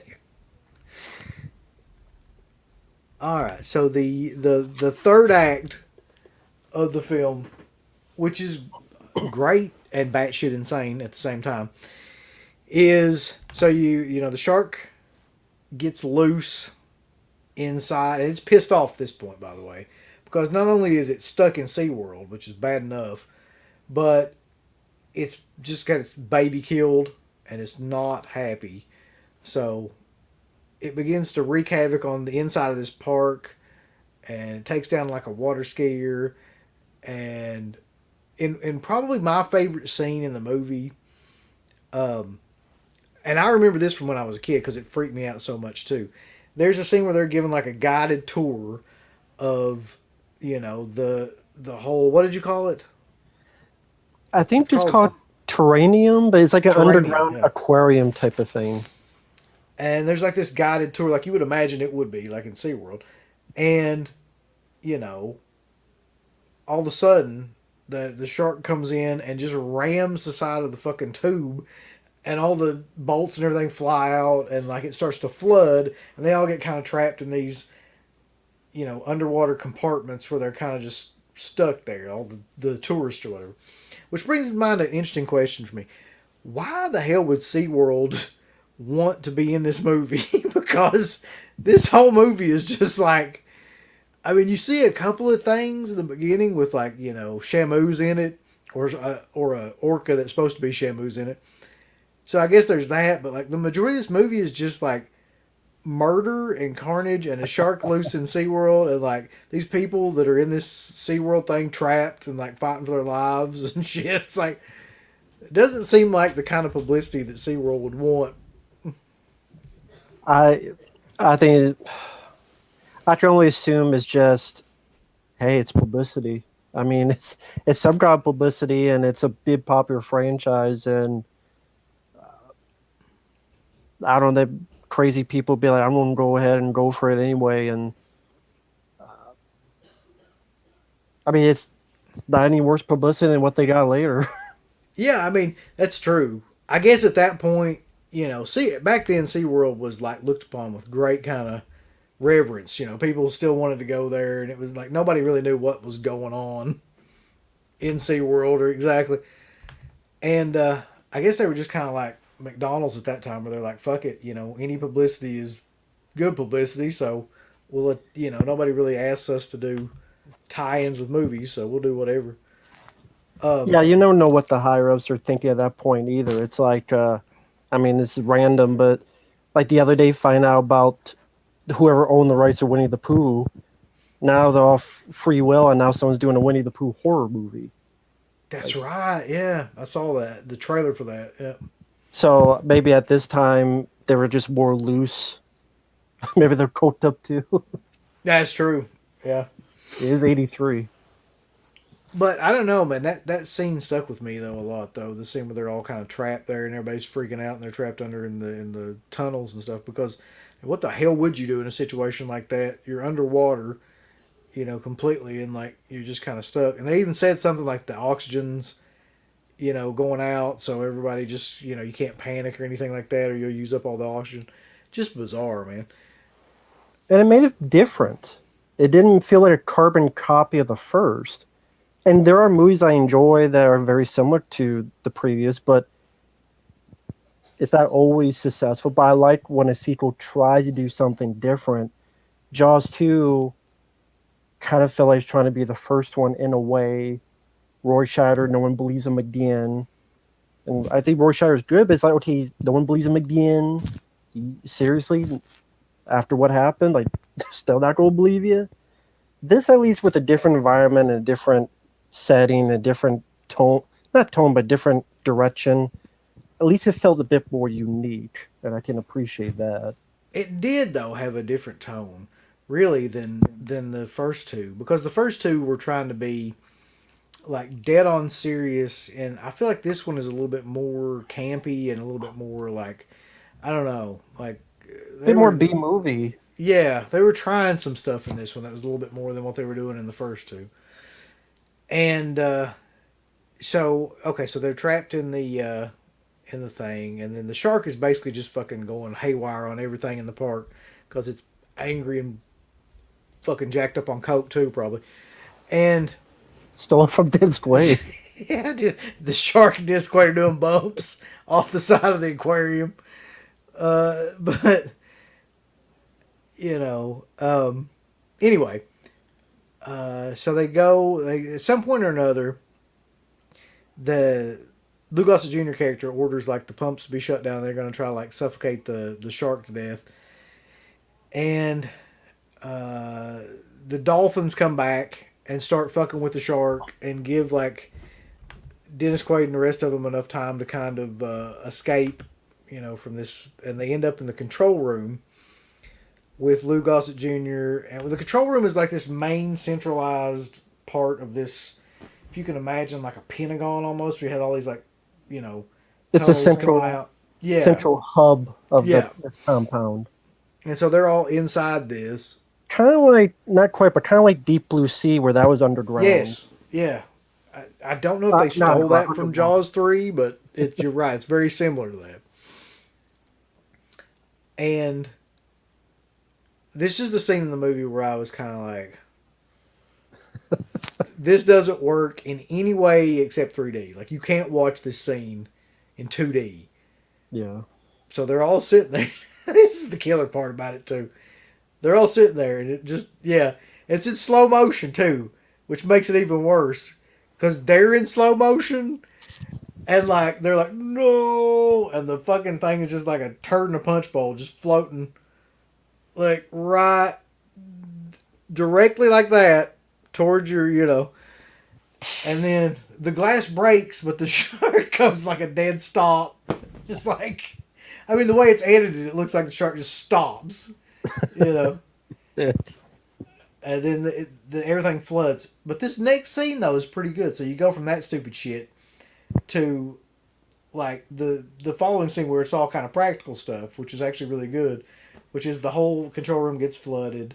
And, there's a couple of assistants or whatever in there with them that are, like, floating around. And one of them gets, like, just eaten. And that's a brutal death, too, because it gets in the shark's mouth. And then it must have been just, like, a dummy or something. And they just, like, the jaws just go like this. And then the blood and flesh and stuff spew all over the place. I thought that was a really effective scene. Yeah, I agree. Because, like, Luz Gauthier has a chance to save one, so yeah, save the girl. Sorry, guy, you're on your own. Yeah, that fucking poor guy. And while he's eating that guy, you can't eat him too much because he still has a guy stuck in his mouth with the That's right. grenade. That's right. Yeah, so somehow or another, you're right. Like the guy, the guy from before is fucking like stuck in his. This is a really cool looking scene, though. I will give them this. It's completely impossible and improbable, but it looks good. It films well, which is, the somehow or another they see underwater. They see inside the shark's mouth that the guy's in there and his hand is holding a grenade.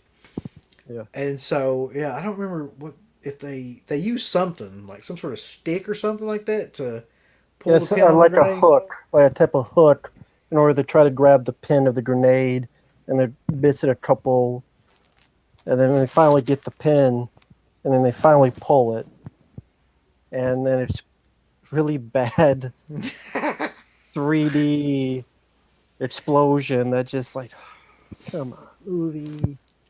Like That to me was like one of my favorite parts though because it was so shitty. Like so you see like the jaws, the actual jaws like fly towards the screen. There's a spleen or something that comes flying past you like a pancreas. It's like a fucking whole smorgasbord of just organs like that fly towards the screen. Oh man, it was beautiful in a way. uh, just how like hilarious it looked, but yeah. So that's the end of the shark, and like I could not remember, when I did Jaws 2, how they killed the shark in Jaws 3. But now that I watched that, that's pretty great. And it's kind of hard in the fact that there's only so many ways you can kill a shark because it's underwater. They fried in the second one. They blew up in the first one. So it's like, okay, they blew up here, but at least it's from within. Like, it's a little bit different. The fourth one, I don't know how the hell it like gets on its tippy toes and just The only stab. reason, the only reason I remember that too is that's because that's how you got to fucking kill it in the video game.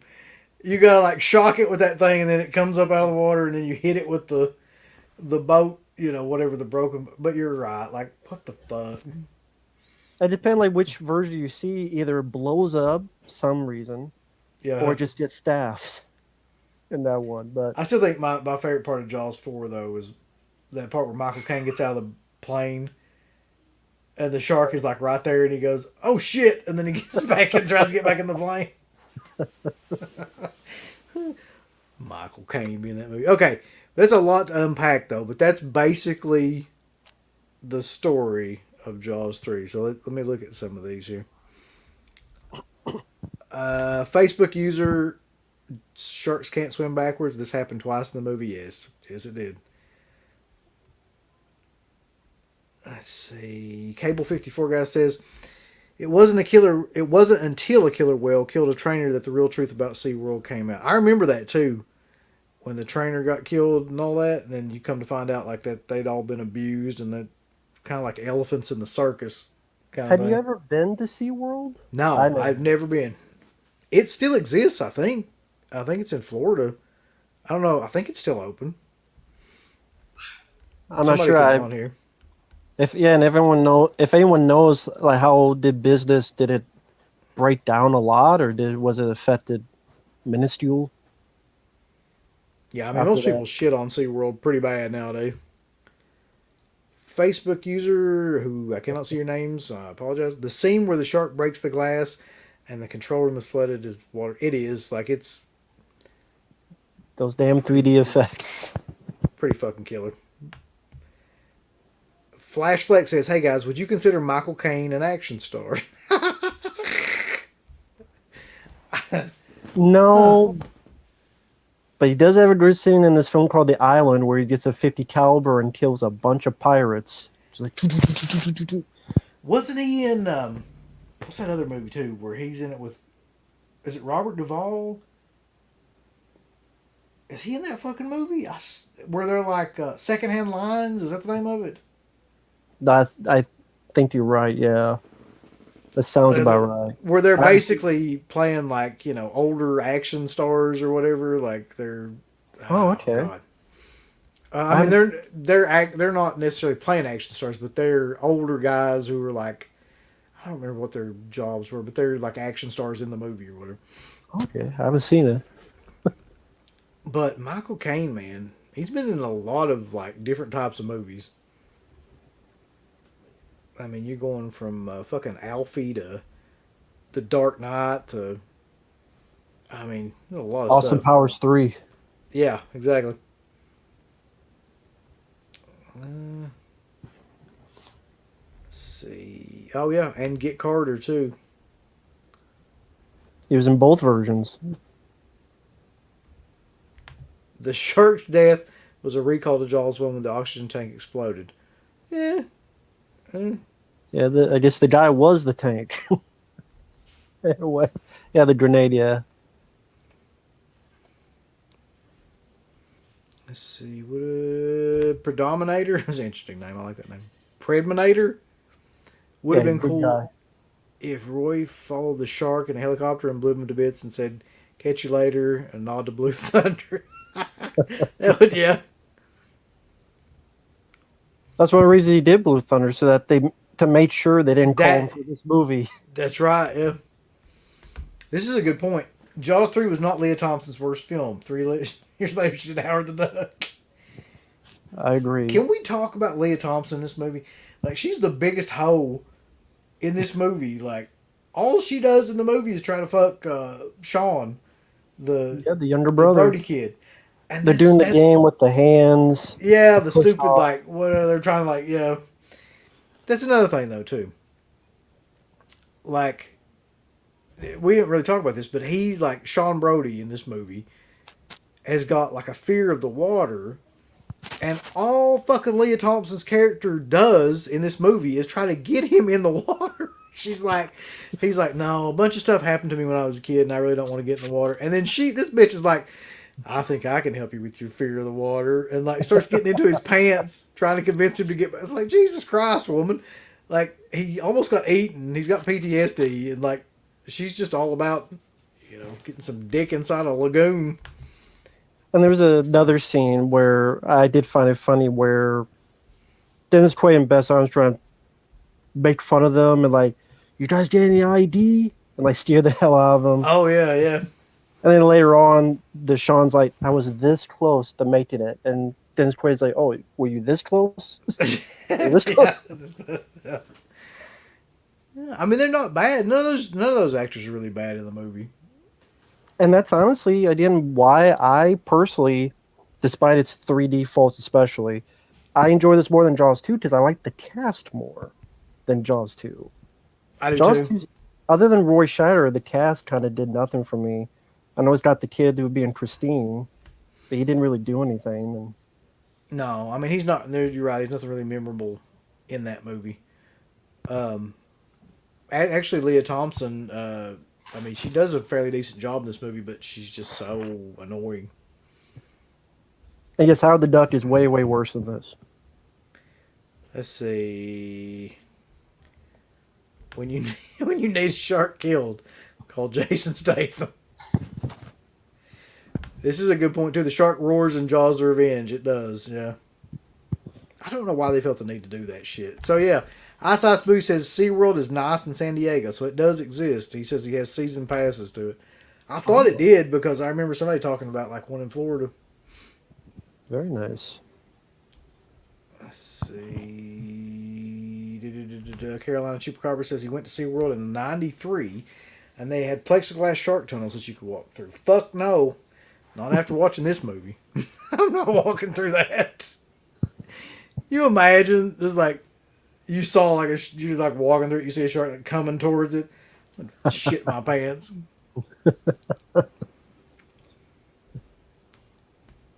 Oh God. Flashflex has another interesting question. Would you consider Rutger Hauer an action star? I feel like he's got a lot of these.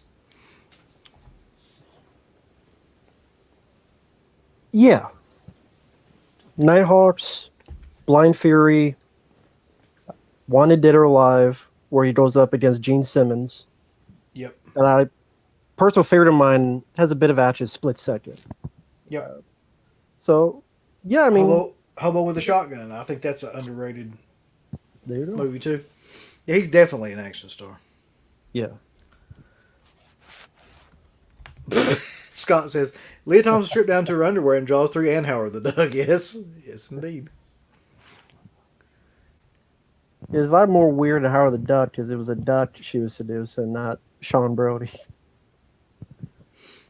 Such an odd thing. The whole movie's an odd thing. It's true. I made some notes as I was watching the movie. Just random shit that went through my head. Here. All right.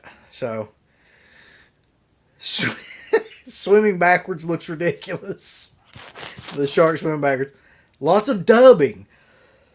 That's another thing about this movie that I don't know if you noticed this or not. There's a shit ton of like what do they call it? ADR.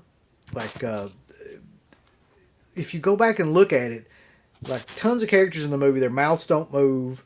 And like when they're in the raft, the two divers and stuff are in the raft and everything, and they're going to like their mouth's not moving, but there's like all kinds of conversation between them, and that happens like throughout this movie. There's tons of like just really bad ADR stuff in the movie too. So it says some British fish hunter shows up and gets eaten whole. It says he's kind of like the Robin Leach character in the film. That's what it kind of reminded me of. Like he was the rich British entrepreneur guy. Yeah, when I was a kid, I got him confused with Michael York, like Logan's Run guy. Yeah, I don't know why. they're very much alike. I put LMAO, that damn yellow submarine thing.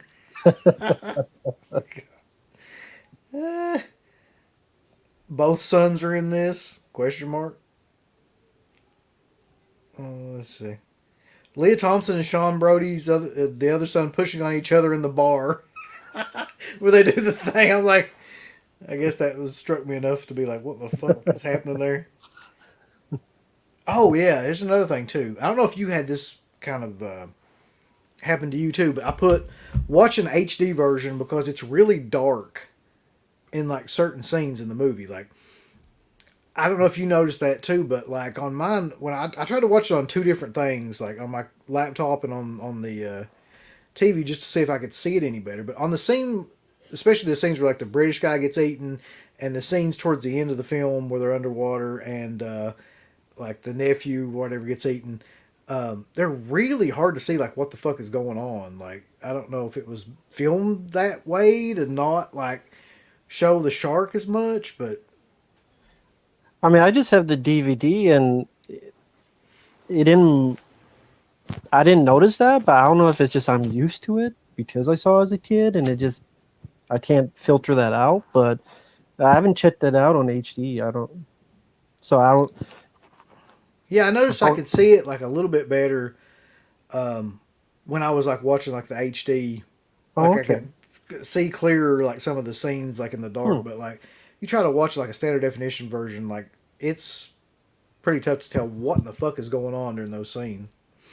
Just too underlit. Yeah, and that's what I was wondering is if that's just maybe the cinematography or if they did that to minimize like seeing the shark or. Could have been because, as much as I like the film, the director, he just didn't direct anything. He was inexperienced. So he could have just messed up too. And, they get the guy, Joe Elves is his name. And in retrospect, they could have gotten someone who's at least a bit more experienced in directing. Not. Yeah. Yeah, as much as I like the film, it's not because of the direction. It's other attributes. But like they could have gotten, I don't know who would have done it, but someone else who's at least a little bit more knowledgeable, whether in action or horror or both. They could have gotten Spielberg. I love the idea of him doing a movie like that. Yeah, Jaws 3. Holiday Style says, rest in peace. Talikum, put some respect on the killer whale's name. Blackfish is one of the classic documentaries like Grizzly Man.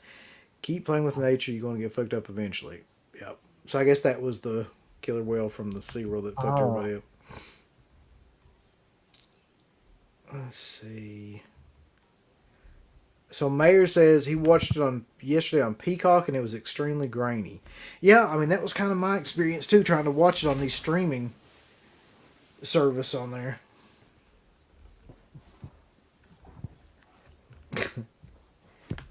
Facebook user says Jaws 3 was the only Joe Alves? Is that how you pronounce his name? Or Alves or Alves? I don't know. He hasn't shown up much. Yep, I mean, it's not like this was a loved film. He's not going to get a lot more jobs. No. Anthony's Horror, how you doing, man? He says, is this better than Deep Blue Sea, in your opinion? No. Deep Blue Sea has questionable CGI that doesn't hold up, but Rennie Harlan, I always liked as a director from Cliffhanger. I love Ford Fairlane. Elm Street 4 is a personal favorite of mine. Mindhunters. I think he's better fit for that action than like Joe Alves is. And I think him and the Sam Jackson death alone and like Deep Blue Sea is my second favorite shark film after Jaws. So I think Deep Blue Sea is better, but the CGI is pretty bad in that. That's really the big detriment to that movie. I haven't seen Deep Blue Sea in a long time. And I don't even know like what I would think. And like I said, there's so many shark films that run together in my head at this point. Like I'm not even sure like what would be. But that might be a good question for the chat. Like what would people list as like their top 3 killer shark movies? If Plus, that LL Cool J song at the end of Deep Blue Sea. Shark, it's like shark's fin, whatever. So there was a fucking time period there, man. It must have been from like 98 to 2002 where LL Cool J was really trying to like get into like films and, you know, all that shit too. Let's see. Spielberg, somebody says Spielberg hasn't made a decent film since Saving Private Ryan. I don't know. I can't remember what he made after Saving Private Ryan.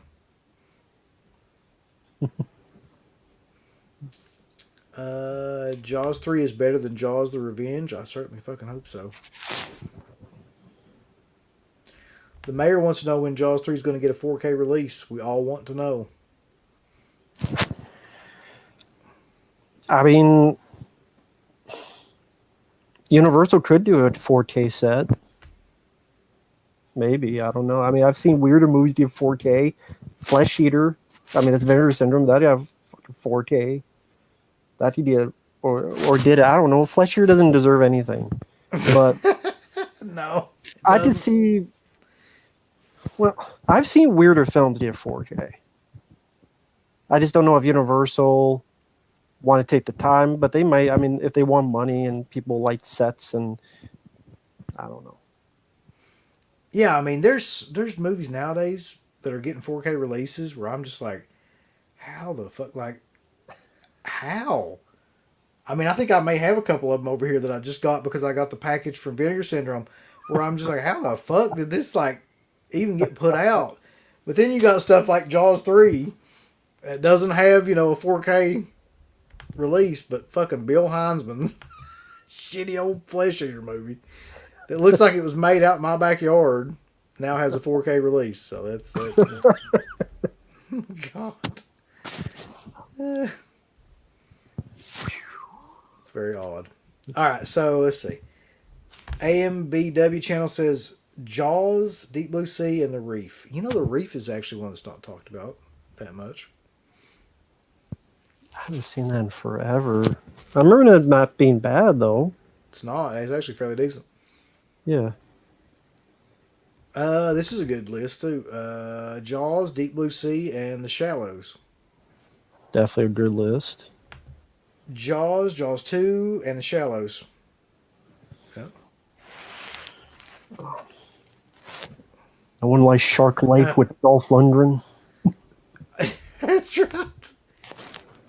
This is a good idea, man. I never would have thought about this, but let me see where I can find. I gotta find that comment again. The mayor says Jaws 4K Steel Shark Cage box set. I'm surprised nobody has done that, really. people would buy it. They would definitely buy it just for collectors alone. Yep. They buy almost anything. Oh yeah, man. What are your thoughts on Open Water?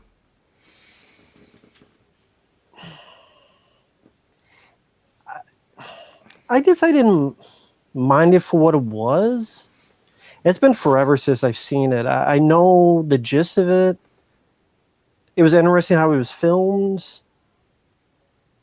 It's not really found footage. It's not found footage. It's just a couple lost in the ocean, right? And they Yeah. kind of Yeah, they go on like a what is that, like a snorkeling kind of tour or something like that, and they end up somehow or another like they miscount and they leave them, and so they're yeah. just kind of out there in the middle of the ocean and there's nothing around. I have to see that film again. I don't remember what my thoughts were on it, honestly. It's been forever. But my mind's going anyway. It's It's a I lot thought too it was big. when I watched it I thought it was really effective, but it's one of those movies too where it's like it's kind of filmed like a found footage or like I don't know, not maybe not found footage, but like a handheld kind of way, where they're just always kind of on them and stuff like that. Yeah. And it's a little boring and tedious at times, but it does give you like that feeling of just kind of like the idea of it that you're just stuck there and there's nothing else around and you're just like floating and yeah, it's pretty effective that way, I guess. Yeah. Oh yeah, well this is true. Shark and Salt Women's Prison Massacre is the best shark movie ever made. Um, Yeah, why not? these titles just get weirder and weirder the more they just pick up random words and put them together, and that's a title. There's a Malibu shark attack, somebody says, which is also enjoyable. That's what I was trying to fucking think of. The Wreck Queen, or whatever that is, with Alicia Silverstone. That's the one I was trying to watch, like the shark movie I was trying to watch recently. Oh, And I couldn't think of the name of it. I didn't know Yeah, she that did I another couldn't movie. I couldn't get through it. Jeez, she's still working. Yeah, bless her heart. So have you ever seen Orca?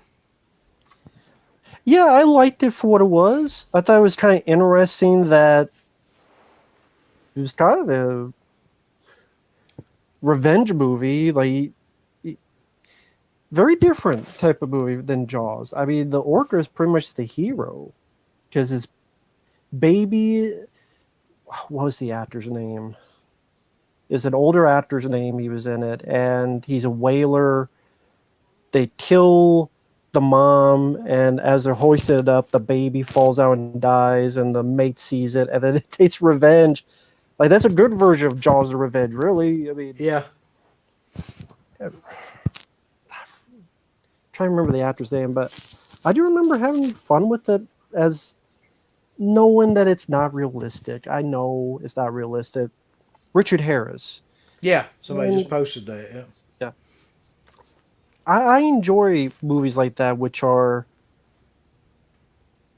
the thing with a lot of these sci-fi channel films, if they actually had a decent attempt at a budget, attempt at effects, a decent cast who seem to care a little bit, I could enjoy them in a B movie fun way because they're a bit more sincere and try to make a decent film. Even this movie, Jaws 3 without the 3D, nowadays it feels like there's no heart even in a so bad as good. It's just we need material because quantity over quality. Even in a B movie fashion, it just feels more lazy to me nowadays with a lot of even B movies. Yeah, because I mean, even like if you look at B movies when like Corman was doing B movies, I mean, you had to figure out a way to do everything, like legitimately do everything. And this shit today, is just like anybody can do anything on a computer or a laptop, and just the visual effects are just look fucking god awful. But you can make a movie for a couple $100,000 and get it out there. And I can't stand movies that look like that. Just the Lionsgate look that has that, washed out tone. and the visual effects that look like shit. I just cannot get behind that stuff. Yeah, and you look at tiny budgeted films back to the day, like A Deadly Spawn or even Killer Clowns from Outer Space. They had a small budget, but you see they try, and effectively in a lot of aspects for their budget. I want to see that heart put into stuff today. And I'm not saying no one who works today doesn't have effort, but it doesn't seem like it. It just seems lazy, tired. People who can't act the way out of a paper box in a snowstorm. They're just wooden as hell. They're as wooden as this desk. They're just terrible in every fashion, every way. They don't get good actors, or if they get someone there for 5 minutes and they're drunk half the time, probably like Michael Mazur or Tom Sizemore than some of them, they'll be drunk. Or Stephen Baldwin. Well, he was never good, but just I don't know. I don't know how else to word it. I'm just rambling, but just I see the effort back then.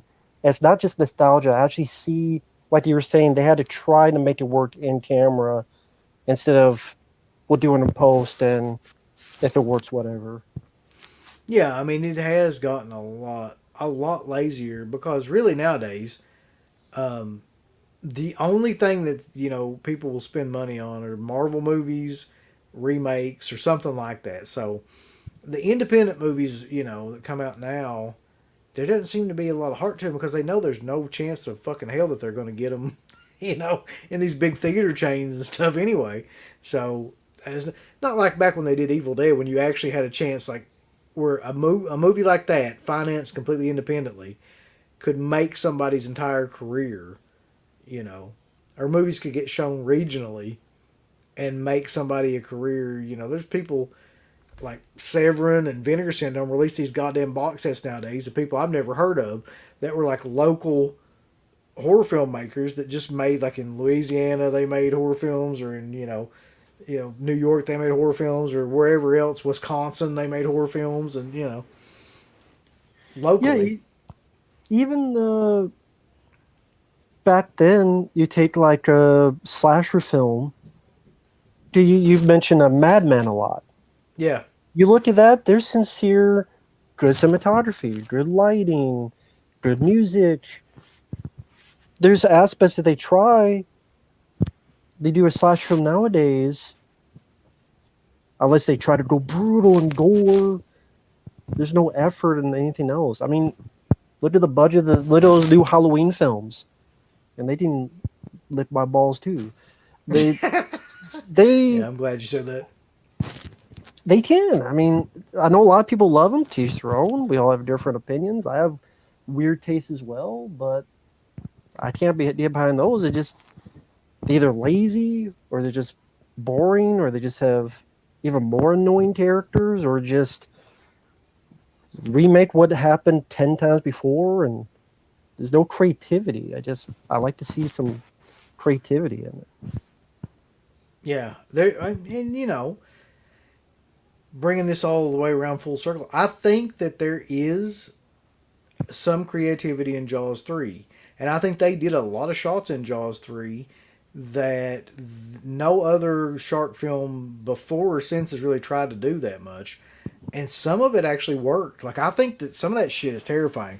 Like the idea of like showing the inside of the shark's mouth, and like, somebody being stuck in it, and like the idea of actually like a shark coming towards you in that way, had it not looked, you know, so kind of hokey because of the 3D, but the idea of it was good. So they were trying to do some different stuff with that movie. So I give them credit for that.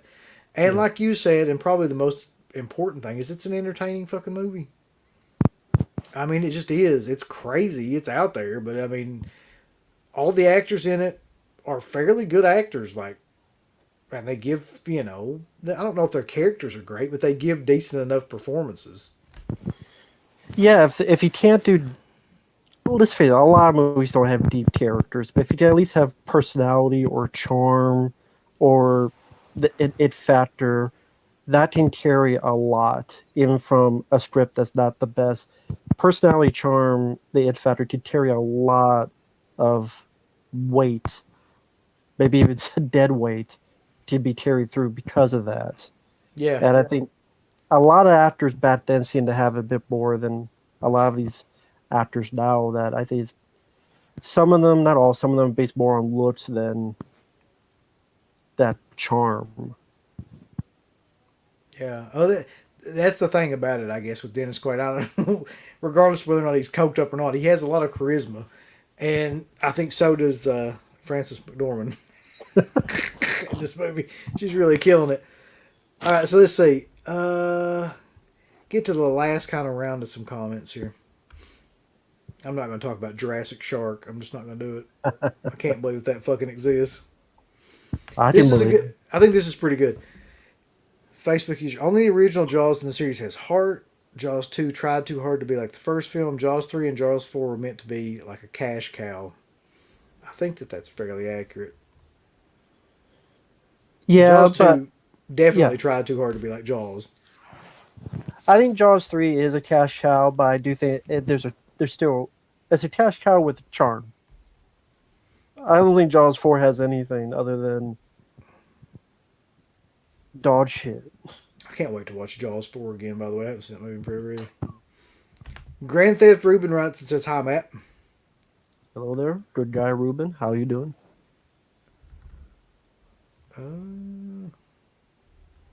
It's hard to keep up with these comments, like when they kind of like go down. Let's see. I think in some ways Jaws 3 was like Halloween 3 when it tried to take the series in a different direction, but it didn't turn out well.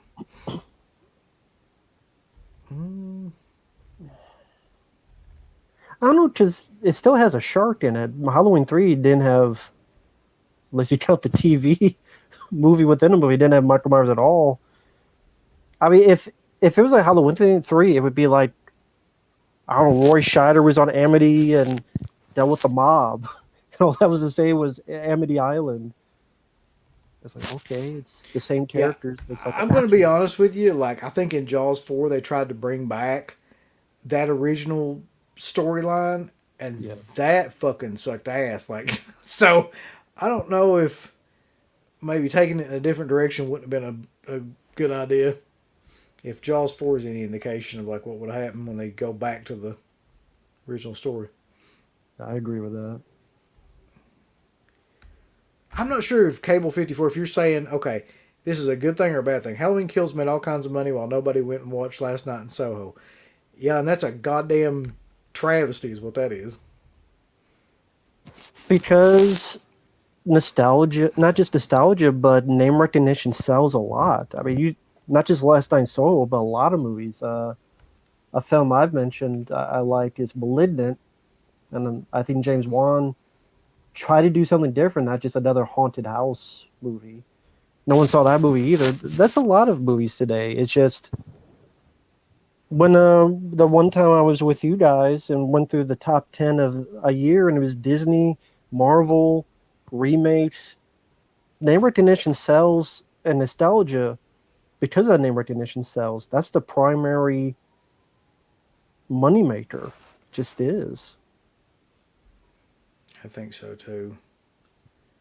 I think that's the only films that are ever going to do well anymore are like some sort of nostalgic films or some sort of Marvel film. Like, you try to do anything original like Last Night in Soho and you're just going to get shit on. Nobody's going to go see it. I mean, that's why Netflix is going to do 2 more Chainsaw Master films that they announced. And that's great because that last one was amazing. Just it's what makes the money. God damn it. Anthony says, "What do you think about 47 Meters Down? Those chicks make so many dumb fucking decisions. Who gets on a boat with a couple guys you just met and proceeds to get in a rusty ass cage?" I'm not going to spoil it, but that ending was just so stupid. I hate that movie anyway. I watched it one time and I wish I would have never watched it. And they did a sequel. I think Sylvester Stallone's daughter is in it. The movie sucked.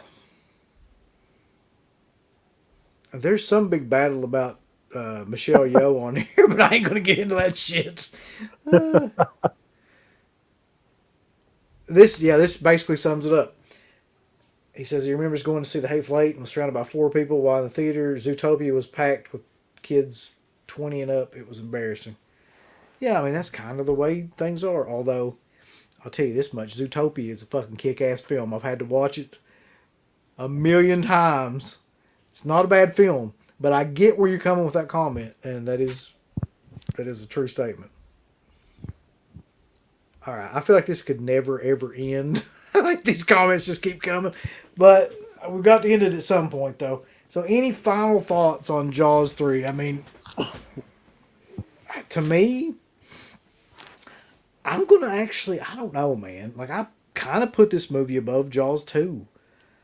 Like, something about Jaws 2 just bored the ever loving piss out of me. Like, I know what they were trying to do, and it's a serviceable enough film. Jaws 2, I mean, but there's something about the cocaine fueled madness of Jaws 3 that I actually like it a little bit better. And it's actually got more memorable scenes than Jaws 2. So, Yeah, I agree. Jaws 2, to me, while I do like it, mainly for Roy Scheider, because I'm a big fan of his, it's a lot of endless sailing scenes, and like they love the sailing, the boat scenes. It's like 5 minutes will go by of people you don't care about and sailing their boats. I'm like, I don't care. I'm not watching advertising to go to your vacation spot. I want to see it. Let's get to know some of these people. Jaws 3, like I said before, if in retrospect, if it wasn't made in 3D, if they said let's just make it, give it like a maybe $5 million more, make it 2D, fix those shark scenes, especially the ending. It would not be a well liked film, but I think it would have a better reputation because good cast, in my opinion. Dennis Quaid, Bess Armstrong make a fun couple. The music, I think, is pretty good. The practical effects for its time, 83, more charming than stuff today with all the Corman stuff we mentioned, Sci-Fi Channel stuff. Some memorable scenes. And like I said, it has the creepiest death I've seen in a short film with the guy being pulverized. yeah. The idea is fun. It's flawed, it's goofy, it's silly, but it's a lot of B-movie charm for me that I've always was entertained by ever since I saw as a kid. So it would never be equal to Jaws. No movie would ever equal it. But I think, I mean, you could make, I mean, you could give somebody an endless amount of money and have them make 50 shark films, and they're not going to be as good as Jaws. Like that's a movie that's like a once in a lifetime, lightning in a bottle kind of thing. Like it's just not going to happen. I don't expect any of the sequels to be as good as Jaws because that's like up there in the top movies that I like of any movie. So it's not that bad. It's entertaining. It's not that bad. I agree. Like I went into this movie only remembering like certain pieces of it and thinking it was flat out fucking horrible, but it's really not that bad. The 3D is bad, but the 3D is movie's fucking not awful. that bad. Yeah, the movie itself is pretty fun actually. So like Carolina Chupacabra says, he says Jaws 3 is a fun popcorn movie, great cast, good setting, 3D gimmick. This is the way you do a sequel to Jaws. Jaws didn't need a sequel, so if you're gonna do it, just have fun with it. There you go. And then they said, Cable 54 says, I should have to drink Bahama Mama's while reviewing Jaws Revenge. Yeah, because fucking Jaws Revenge is where the shark ends up going to the Bahamas. So, which brings you to an interesting point. Next Monday, 10 o'clock, will be Jaws the Revenge, Jaws 4. And haven't seen this movie in a good long time as well. Although I've seen this movie more than the other ones because like we would used to do like really, like bad commentary kind of things for like horrible movies. And I think this movie was in a sequelitis that we did as well. So I've watched this movie a fair amount of times. I remember how fucking bad it is. But Matt, before I go though, man, is there anything you want to plug? Like anything that you're doing coming up, like videos, anything like that? Nah, I don't need to plug anything. I'm just glad to be here. Thanks for inviting me. For those who don't know, I have a YouTube channel, Rambo After Life. I just talk about pretty much anything random. I upload like 80 videos a day. It seems that. It's great stuff, though. Yeah, we're watching it for like 20 years almost. Thank you, and thanks for having me to talk about this movie. I appreciate it. Yeah, man, this was a good time as always. Like I've loved, for some reason, the hokey ass idea of doing this particular show, Monday Night Jaws, and I've loved having like the guests that I've had on here, and it's fun to talk about these movies. They may not be great, but at least they are fun, and we need a lot more fun movies like this nowadays. Jesus Christ, it's getting fucking bleak. But I appreciate everybody that's been in the chat and everybody that came out. There's too many people in here to thank individually, but thanks to everybody. And like Facebook user says, good night and happy 39th anniversary to Jaws 3. And that's hard to believe, isn't it? And I will catch you guys later next week at 10 p.m. Jaws 4 and then Cruel Jaws after that. So again, man, Matt, thank you. I appreciate you being here. Thank you. We are out. Give us the thumbs up. Up you butts. Like, subscribe. And if you subscribe, here's something else you can do. Once you subscribe, you can click the bell notification, right? And it'll notify you anytime that Dead Pit puts up new shit. Or don't. I really don't give a if you do or I not. want you to. I want you to. I don't care. Let's keep our community growing here on YouTube. I don't like it. I don't want you to do nothing. Listen, they need to do that, pal. No, don't you dare touch it. Thumbs up. Subscribe. And click that bell. For this video officially, it's Oh Curly Jaws has a message for you. Go on over to shop.deadpit.com and go look at their Teen Public store right now. You got some new shirts like the Oh Curly Jaws official t-shirt, which is brutal and badass. You got the Yummy Gummy shirt with the captain himself on the shirt. You got Uncle Bill's face on a fucking shirt. You got the Final Girl shirt. You got all these shirts over at shop.deadpit.com. Get them before they're all out, especially the new one, Bedtime's in 39. It doesn't get better than that, so go on out. Check out these shirts at shop.deadpit.com. Go look at their Teen Public store. You're going to have a good old time. Get them all! Thank you to all of our supporters on Patreon. Dead Pit on Patreon.com is the only place to check out a complete archive of the old Dead Pit radio shows all the way back from 2005 on, in addition to the midweek shows and fan commentaries, exclusive podcasts, and much more. Dead Pit on Patreon.com if you're interested. Tiers start at only $1.